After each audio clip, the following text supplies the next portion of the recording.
Anderson Cooper, AC360, CNN weeknights 10 Eastern. This 9-month-old sheepdog mix has never seen a drop of oil, never even come close. Yet she's homeless because of the spill. Sheba is one of hundreds of dogs and cats now living in Louisiana animal shelters. Their owners, mainly fishermen and others in the industry, are out of work and can no longer afford to care for them. They have a choice: food on the table or the family pet. Not only is this a coastal disaster, it is an animal disaster on so many levels.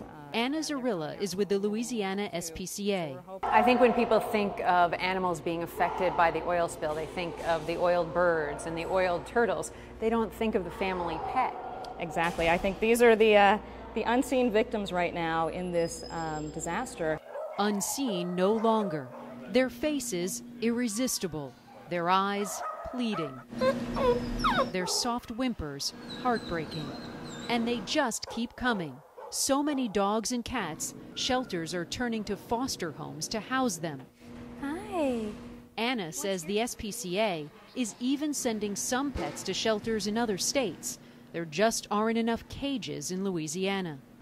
In June of last year at one shelter in St. Bernard Parish, 17 dogs were turned in by their owners. This past June, after the spill at that very same shelter, 127 dogs were turned in by their owners. That's 110 more dogs this year than last year. And the SPCA says it is definitely a result of the spill. If you look at this dog right here, this is Champ. Take a look at his paperwork. It says he was surrendered, owner incapable of caring for.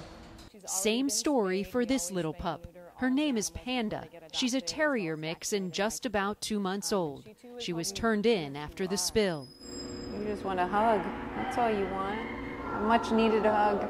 Because pets can help reduce stress, Anna says giving them up now makes it harder for families already struggling. How tough do you think a decision is for a family to have to give up a pet when they're facing really the end of their livelihood in many cases?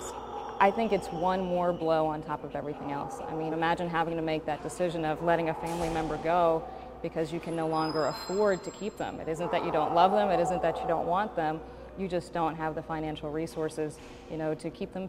The SPCA just launched a program this week to help owners hold on to their pets. Using donations, it's providing pet food and neutering to anyone from the fishing industry. But the SPCA doesn't have enough money to help every pet owner. Anna says BP should pay. What I would love to see is that BP provide some kind of support, whether it's helping fund dog food, cat food, veterinary care, whatever is needed so that these sweet little dogs and cats don't go to shelters. Too many who do end up here may never get a second chance. This is not one of those no-kill shelters. If these pets don't find a family within the next 2 or 3 weeks, they'll be euthanized, killed, even though oil never touched them.